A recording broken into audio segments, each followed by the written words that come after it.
forget them. But you can have this instead. I threw a pillow off the side of the bed. And I didn't even hear it hit the floor. But Gabe was back, and everything was back to normal. I shivered. I'd be asleep in no time.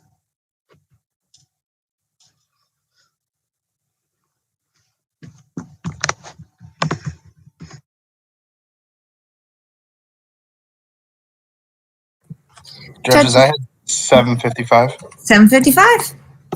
All right, thank you so much. All right, next will be 62.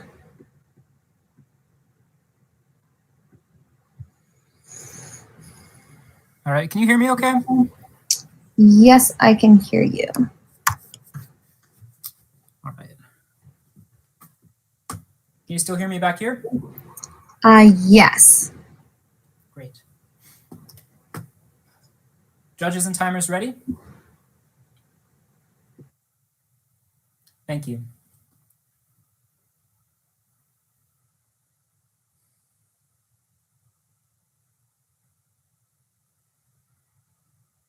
There was once a donkey who'd carried sacks to and from the mill for years, but now the donkey was too old to work. "I'm sorry," said the miller, "but you're too old to..."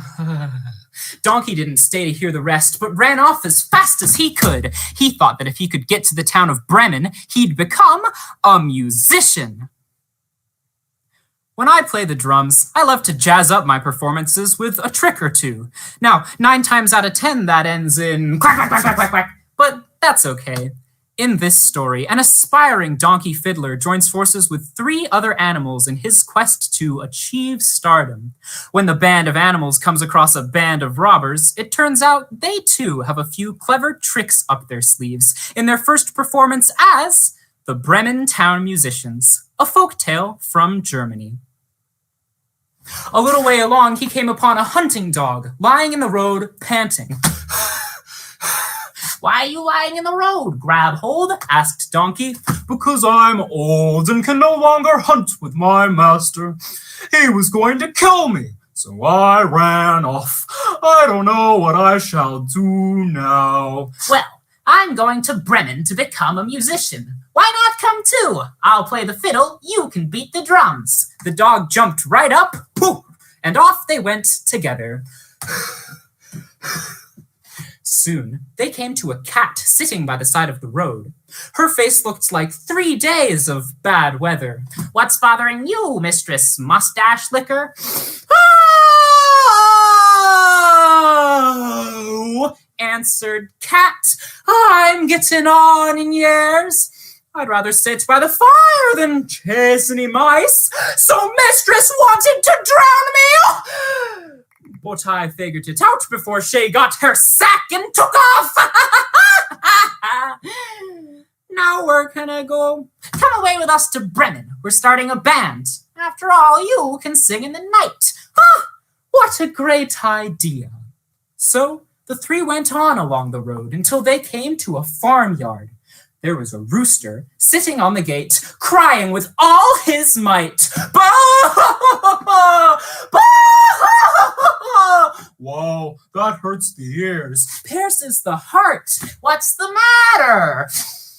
I've served this house for 5 years, calling up the sun, and now they want to serve me for Sunday dinner. All because I've gotten old. Hey now, redhead, come away with us to Bremen. We're starting a band. You have a good voice." "Well, a loud voice anyway. I play the fiddle and Dog the drums. Cat will sing at night. You can sing during the day." So off they went toward Bremen. But Bremen was a long way still, and they were just passing through a forest when the sun went down. So they tucked in for the night.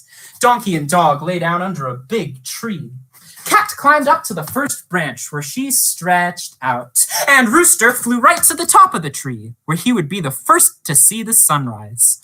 He looked around in all 4 directions, pop, pop, pop, pop, and thought he saw a little light shining in the distance. Hey, down below! There's a light ahead! That means a house! It'll be better to sleep in comfort than out in the cold forest! They all agreed. So off they went till they came to the house. Donkey looked in the window. He saw a big table set with good things to eat and drink, and several men sitting around it counting out gold and silver goblets, bags of coins, and money boxes that they took out of sacks. What do you see, gray horse? I see a table set with good things to eat and drink, and robbers sitting there enjoying themselves. Food, drink, robbers! They all came to the window to see for themselves. Dog on donkey's back, whoop, cat on dog's back, hop, and rooster on cat's head. Hop! How can we get rid of them? With our brave music. So, donkey brayed. Dog barked. Cat screeched. And rooster crowed. Then they crashed through the window into the room. The robbers thought the police had come. Huh? They jumped up at the terrible music and fled into the forest.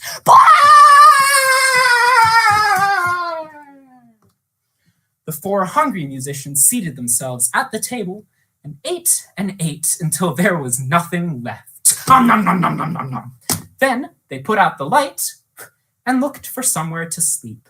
Donkey lay down outside in the hay. Dog settled by the back door. Moo. Cat found the hearth with its warm ashes. And Rooster flew up to the roof beam. Tired from their long journey, they were soon asleep.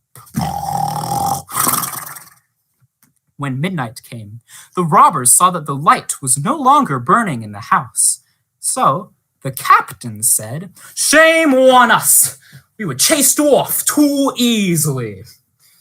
Henry, you must go back and see what's going on." So off went Henry.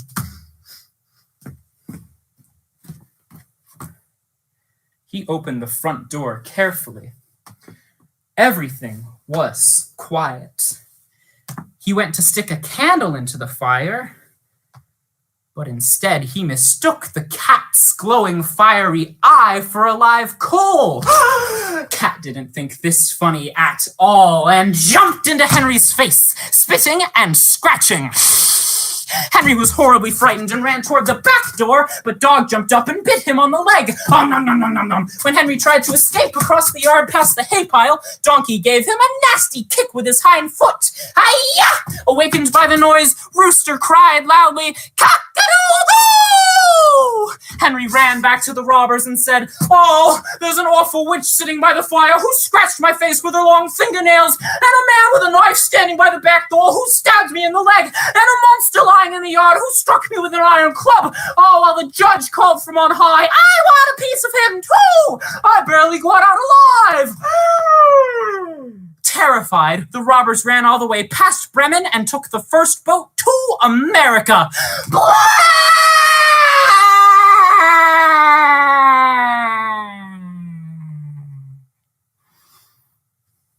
As for the 4 musicians, they liked the house so well, they never left it again.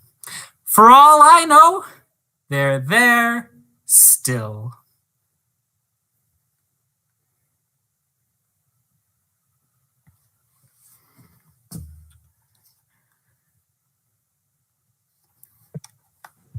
Judges, I have 7:56 for time.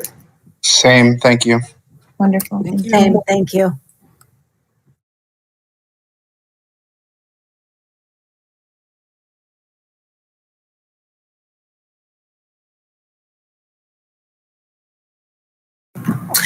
Could I get time cards, please?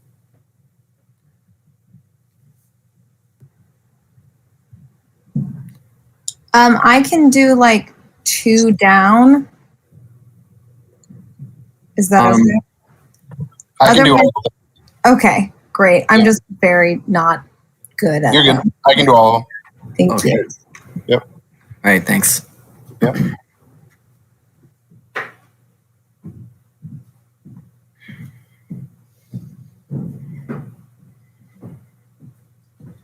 Judges and timer ready? Thank you.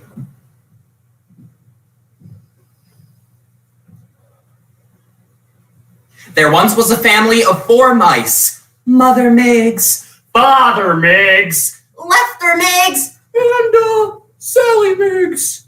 They were very surprised one summer day to find a strange bundle of fur, ears, and legs sitting on their doorstep with its eyes not yet open.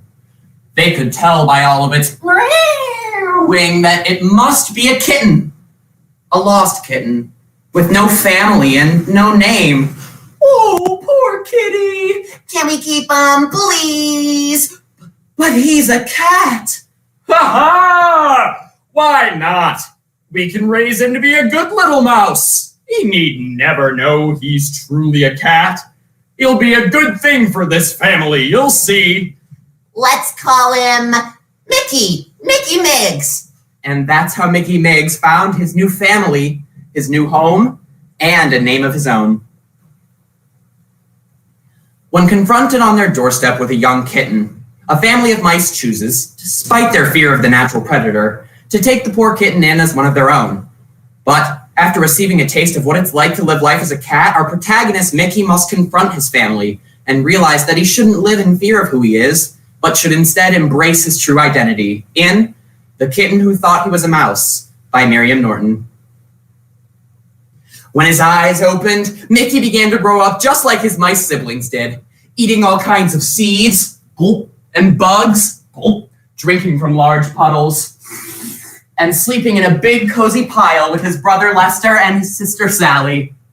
One afternoon, Father Miggs called out to Mickey, Over this way, Mickey, I have something to show you. Just then, Father Miggs showed Mickey his first tomcat at a safe distance. You see that there, Mickey, is a tomcat. I warn you, Mickey, we mice must keep away from cats at all costs. Not to mention, we should avoid all dogs, all humans, and all sudden noises. Like that. As the days went on, Mickey Miggs grew and grew and grew. I'm becoming a better mouse every day, and I'm enjoying my life a lot.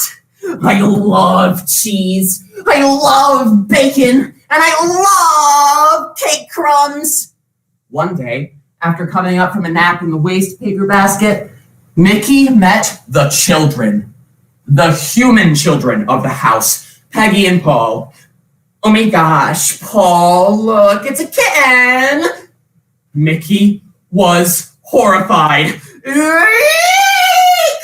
He dashed along the walls of the house looking for the entrance to his mouse hole. Where is it? Where is it? Where is it? And he squeezed on through. Paul came over to see what Peggy was looking at. Well, sure, it's a cat, but it acts like a mouse. The children weren't sure why Mickey had been so mouse-like, but they were determined to be friends with him anyway. That night, while creeping out of his mouse hole, Mickey nearly tripped over a dish lying there right in front of him. What is it? Mickey didn't know what was in the dish, but he decided to try some anyway. And then some more. And then more and more and more. Ah! Wow! What delicious stuff! Mickey, you probably shouldn't have eaten that. It's probably rat poison and you're gonna get sick. But it wasn't poison. Mickey could tell from the wonderful feeling in his stomach. No, I know this. It's milk, of course. Every night that week, Peggy and Paul set a saucer of milk outside Mickey's mouse hole. And every night that week, Mickey lapped up every drop. Oh my gosh, Paul, look, he drank it. Whoa, that's so cool.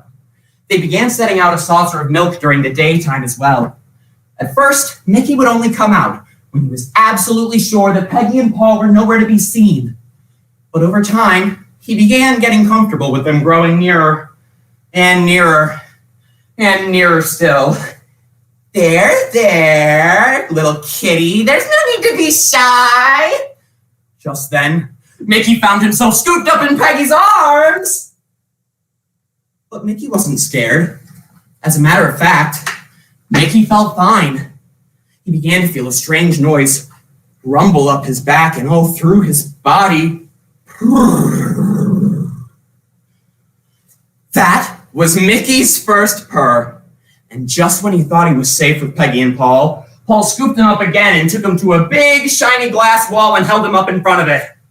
Well, little guy, you, like what you see? Now, Mickey, who, funny story, has never seen a mirror before, saw a cat staring back at him then. A cat? In Paul's arms where he thought he was. Mickey was so scared he began to cry.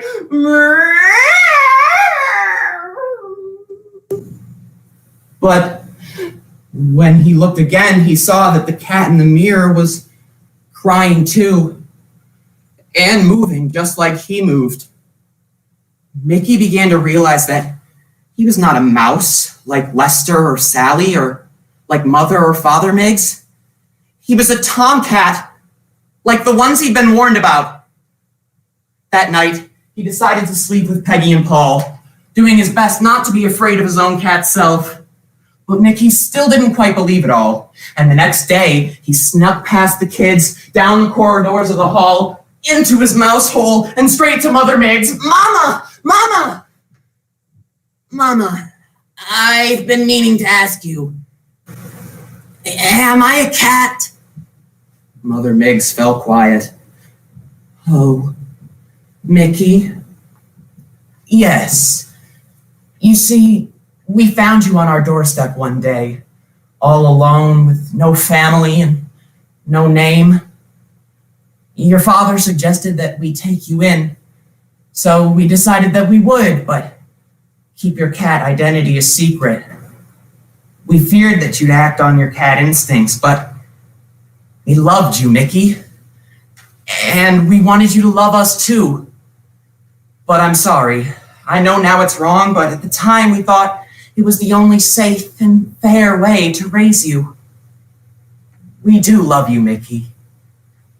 After his talk with Mother Miggs, Mickey decided to live his life as a cat in all ways. He now lives with Peggy and Paul, who love him dearly and feed him lots of milk, and who aren't afraid of my purr or my meow. He won't forget his upbringing, though. He often brings a rubber mouse of Peggy's to bed with him every night, and he visits the Miggses in their winter home, where they nibble on cheese tidbits and squeak of old times. I said Mickey'd be a good thing for this family, and cat or mouse, he is. Thank you. I have 803. Yeah, that works.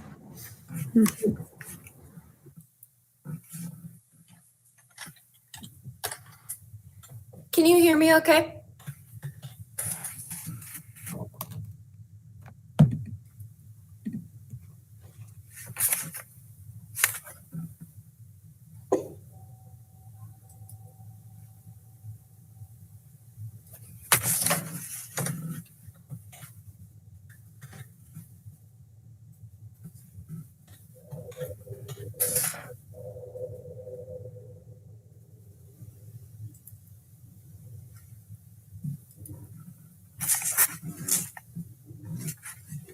Can you hear me okay?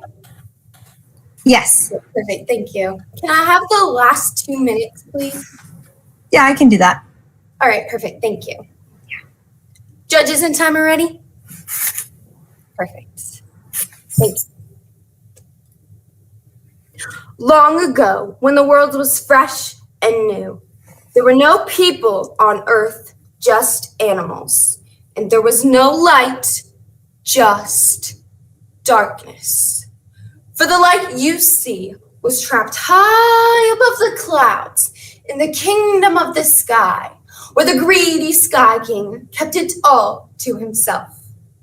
The king of the animals, Lion, decided enough was enough.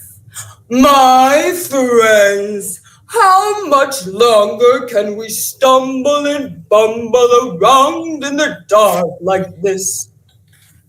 The three little critters originally comes from the Sukumama people of East Africa. Modern adaptation by Rebecca Shear.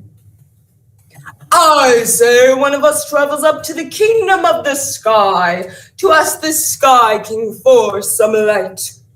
Would anyone like to volunteer? Eagle snapped open her hook-shaped beak. I'll do it, Lion. With these grand wings of mine, I could soar above the clouds in a jiffy. So Eagle took off from the ground and flew into the sky. But she still could not reach the Sky Kingdom. Would anyone else like to volunteer? Antelope nodded her horned brown head. I'll do it, Lion. With these long legs of mine, I can leap above the ground. So Antelope bounded off her hind legs, but she still could not reach the Sky Kingdom. I'm worried we'll live in darkness forever. Wait a minute, Lion. You? Spider? But you're so small. If the big strong animals can't do it, what makes you think you can succeed? That's for me to do. I need you to find out. Ant, will you come with me to the Sky Kingdom? Ant nodded her tiny head. Fly? Yes, Spider. Well, if you think you can do it, then you may try. Spider began spinning a web, a sticky, silky web that led all the way from Earth to the tip of the Sky Kingdom. Ant, you will climb alongside me, and Fly, you will buzz alongside us. The three little critters climbed the web, above the trees, and above the mountains, until they reached the Sky Kingdom. Ant, will you find a tiny piece of the clouds that we can enter the Sky Kingdom? Ant did as she was told and took a big out of the cloud. The three little critters found themselves amazed in the glorious light of the sun. Wow! Who goes there? Hi, Sky King. These are my friends, Ant and Fly. We were wondering if we could borrow some light. The Sky King was puzzled. No one had ever asked him for light before. Yes, you can have some light. But first, you must pass a test. The Sky King grinned. He thought he came up with a test that no one could pass. Or so he thought. See that field over there? If you can cut down all that grass by the time I'm done with my nap, then you may have some light. The Sky King marched away, and the three little critters came over to the fields. Hey, Spider, how are we going to cut down all that grass in time? Ant, do you think your family could help? Ant nodded her tiny head and climbed down the spider web and brought back her family. They all worked together, and then the field was cleared.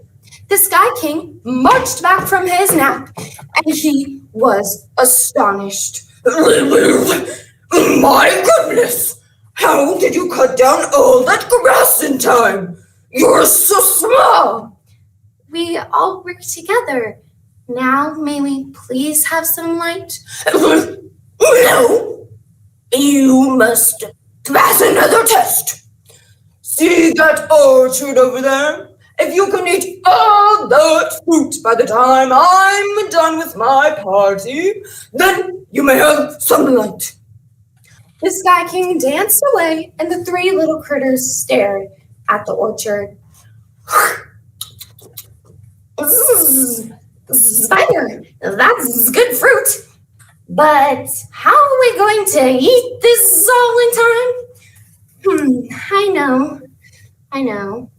Wait, Fly, do you think you could buzz down the spider web and bring back your family? I'm sure they could clear their schedules if they knew about all this fruit. So Fly buzzed down the spider web and brought back his family. And they all worked together, and the orchard was clear. When the Sky King danced back, he was confused. I don't understand how you three little critters can eat all this fruit. Now, may we please have some light? No, you must pass one final test. The Sky King had one big black box and a tiny little yellow box. If you can choose which box you think the light is in, then you may have some light. Spider, Ant, and Fly gathered around. Fly, which box do you think it's in? Well, the black box reminds me of all the darkness down on Earth. Yeah, you're right. Spider thought and thought and thought, and ding! She got an idea. Do you trust me?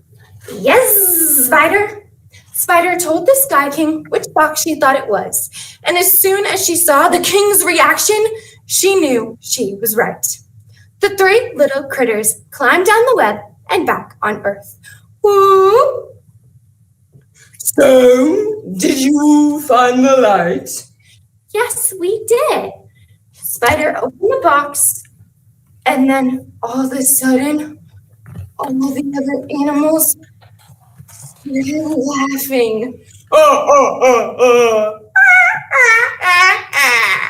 For inside the box was a strange creature with long tail feathers and a weird flap of skin beneath its neck. The weird creature let out a big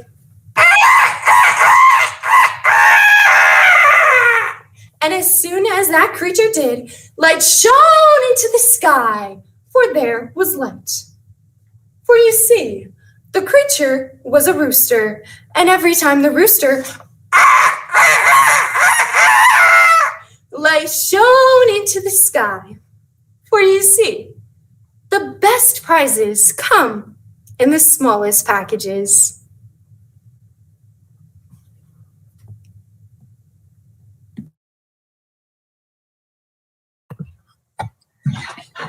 I have 8:07 for time, judges.